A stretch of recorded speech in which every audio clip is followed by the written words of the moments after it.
মাঝে আগে থেকেই বিয়ের দুর্গে অবস্থানকারীদেরও তোমাদের জন্য হারাম করা হয়েছে, তবে যেসব নারী যুদ্ধবন্দী হয়ে তোমাদের অধিকারে এসে পড়েছে তারা ব্যতীত।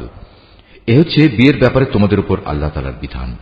এর বাইরে যেসব নারী রয়েছে তাদের তোমাদের জন্য এ শর্তে হালাল করা হয়েছে যে তোমরা বিয়ের জন্য একটি নির্দিষ্ট পরিমাণ মোহরের বিনিময়ে আদায় করে দেবে এবং তোমরা বিয়ের সংরক্ষিত দুর্গে অবস্থান করবে। তোমরা অবাধ যৌন স্পৃহা পূরণে নিয়োজিত হবে না। অতঃপর তাদের মধ্যে যাদের তোমরা এর মাধ্যমে উপভোগ করবে তাদের মোহরের বিনিময়ে ফরজ হিসেবে আদায় করে দাও। অবশ্য একবার এ মোহর নির্ধারিত হয়ে যাওয়ার পর যে পরিমাণের উপর তোমরা উভয় একমত হও তাতে কোনো দোষের কিছু নেই। নিশ্চয়ই আল্লাহ তাআলা সর্বজ্ঞ কুশলী।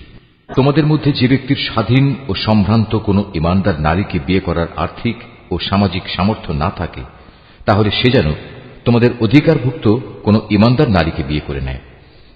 তোমাদের ঈমানের অবস্থা সম্পর্কে তো আল্লাহ তাআলা সম্যক অবগত আছেন।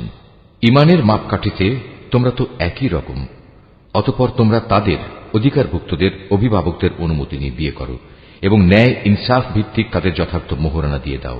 এর উদ্দেশ্য হচ্ছে তারা যেন বিয়ের দুর্গে সুরক্ষিত হয়ে যায়, স্বেচ্ছাচারিণী হয়ে পরপুরুষকে আনন্দ দানের কাজে নিয়োজিত না থাকে।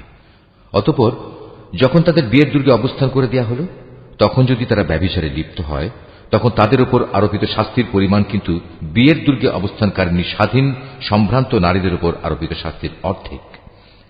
তোমাদের মধ্যে যাদের ব্যভিচারে লিপ্ত হবার আশঙ্কা থাকবে শুধু তাদের জন্যই এই রেয়াতটুকু দেয়া হয়েছে, কিন্তু তোমরা যদি ধৈর্য ধারণ করতে পারো অবশ্যই তা তোমাদের জন্য কল্যাণকর এবং আল্লাহ তাআলা একান্ত ক্ষমা পরায়ণ ও পরম দয়ালু।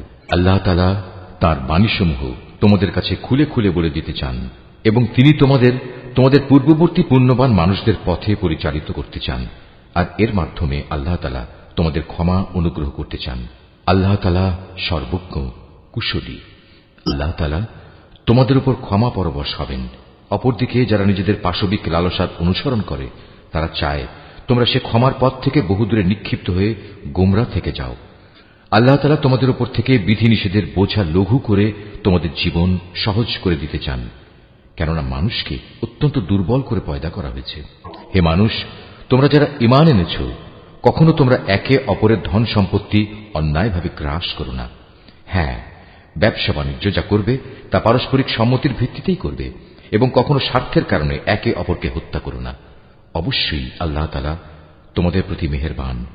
যে কেউই বাড়াবাড়ি ও জুলুম করতে গিয়ে এই হত্যার কাজ করে অচিরেই আমি তাকে আগুনে পুড়িয়ে দেব, আর আল্লাহর পক্ষে এ কাজ একেবারেই সহজ, মোটেই কঠিন কিছু নয়। যদি তোমরা সে সমস্ত বড় বড় গুনাহ থেকে বেঁচে থাকো যা থেকে বেঁচে থাকার জন্য তোমাদের নির্দেশ দেওয়া হয়েছে, তাহলে তোমাদের ছোটখাটো গুনাহ আমি এমনিই তোমাদের হিসাব থেকে মুছে দেব এবং অত্যন্ত সম্মানজনক স্থানে আমি তোমাদের পৌঁছে দেব। আল্লাহ তাআলা তোমাদের একজনের তুলনায় আরেকজনকে যা কিছু বেশি দান করেছেন তোমরা তা পাওয়ার লালসা করো না। যা কিছু পুরুষরা উপার্জন করল তা তাদেরই অংশ হবে, আবার নারী যা কিছু অর্জন করল তাও হবে তাদেরই অংশ। তোমরা আল্লাহ তাআলার কাছ থেকে তাঁর অনুগ্রহ পাওয়ার জন্য প্রার্থনা করো। অবশ্যই আল্লাহ তাআলা প্রতিটি বিষয় সম্পর্কে সম্যক ওয়াকিবহাল রয়েছেন। পিতামাতা ও আত্মীয় স্বজনের রেখে যাওয়া সম্পত্তিতে আমি সবার জন্যই অভিভাবক নিযুক্ত করে রেখেছি।